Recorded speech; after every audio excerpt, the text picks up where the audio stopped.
Hello guys! Hello Sagittarius! Welcome dito sa aking channel, Kapalaran 888. Sagittarius, alamin natin kung anong messages, vibration, gabay energy para sa inyong lahat.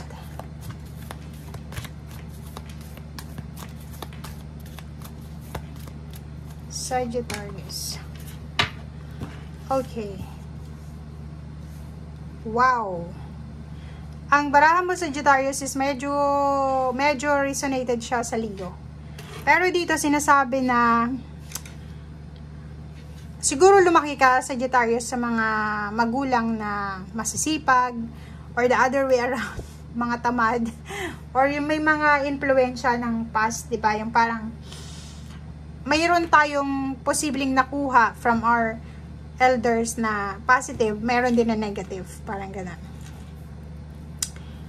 Pero, sa linggong ito daw, huwag tayong masyadong mag-focus sa kung ano yung nakaugalian natin na negative. Dapat daw, kunin natin yung positive. Okay? Okay, so, sa linggong ito, Sagittarius, sobra-sobra kang swerte. Good fortune, good luck na andito sa'yo. May milagro, kasi nandito si Angel of Miracles.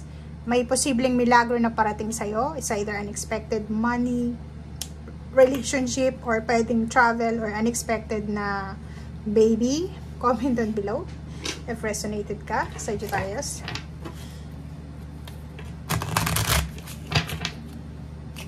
Kailangan mo ding matuto from experiences daw.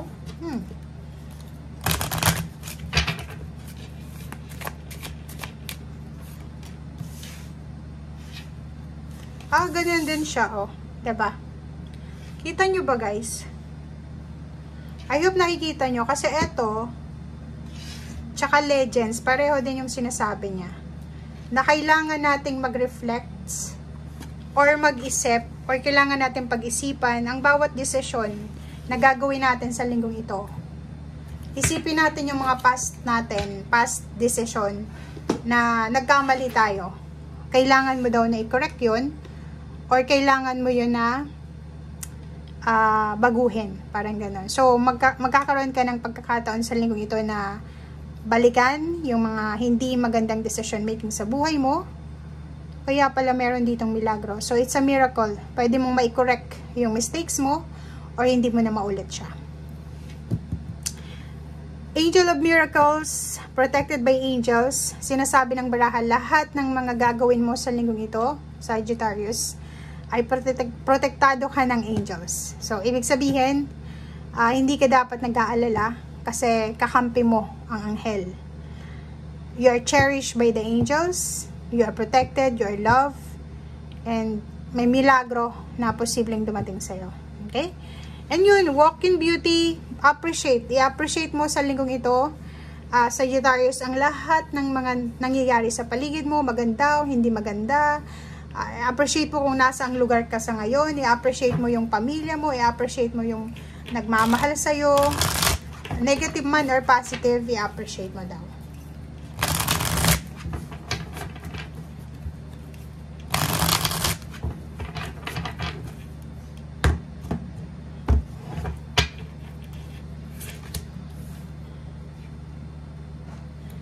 Okay. May iba sa inyo dito na pwedeng may problema sa mga health, may mga masakit sa katawan, or pwedeng dokumento ba yan? Kasi kailangan mo ng professional eh. So, sinasabi na kailangan mo ng intellectual na solusyon. So, galing to sa professional na solusyon sa mga problemang pinagdadaanan mo. Okay? Kailangan mong gumawa ng desisyon as soon as possible. Kailangan mong gumawa ng mabilis na desisyon kung gusto mong mabago yung takbo ng buhay mo. Have patience din. Kailangan mong magkaroon ng pasensya, and huwag kang masyadong mag-alala. If may masakit ka sa katawan mo, pagod ka, take time to rest, and planuhin mo yung mga next step or next move mo. And maging matalino ka sa paghawak sa iyong pera sa linggong ito. Next card natin is Chariot number 7.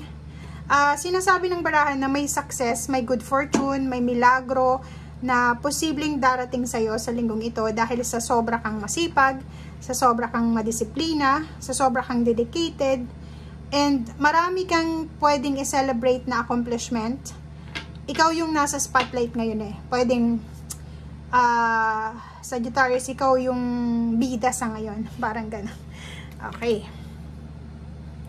8 of Spring, iwasan mo din yung sobrang stress dahil sa pagmumultitask. Yun ang yung sinasabi na have patience din paminsan-minsan. Pwede tayong gumawa ng desisyon dito ng mabilis, pero may mga decision making ka na kailangan pag-isipan.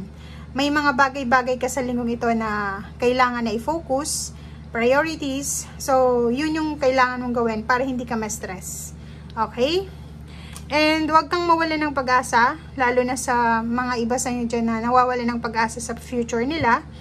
Isipin mo na may pag-asa. Be positive, have faith, and yung mga pagbabago sa buhay natin, magaganap yan kung willing tayong magbago.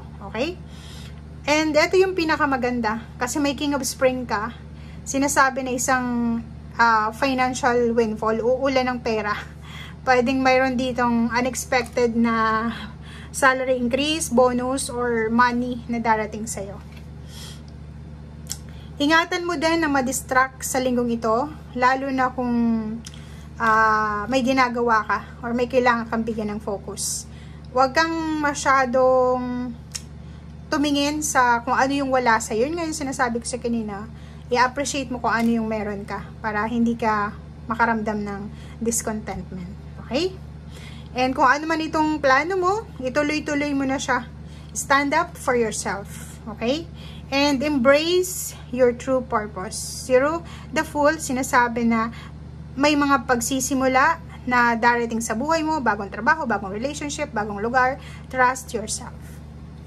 Okay? And release. I-let go mo na yung mga past mo. I-let go mo na, itapusin mo yung mga bagay-bagay sitwasyon na hindi na makakabuti sa'yo. And bigyan mo ng chance ang mga pagbabago, new beginnings, new opportunities, and time to move on na. Okay?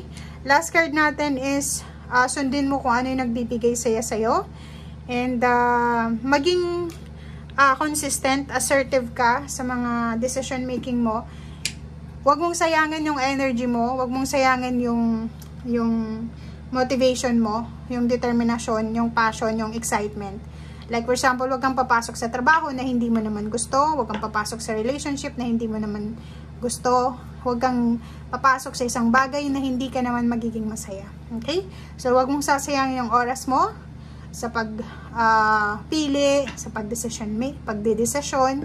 Kailangan mag-reflect, kailangan pag-isipang mabuti, and i-appreciate natin kung ano yung mga blessings, kung ano yung meron tayo, kung ano yung wala tayo, and habang hindi pa natin nakukuha yung wala, appreciate muna natin kung anong meron. And trabahuhin natin kung anong wala sa atin. Okay? Thank you guys. Bye!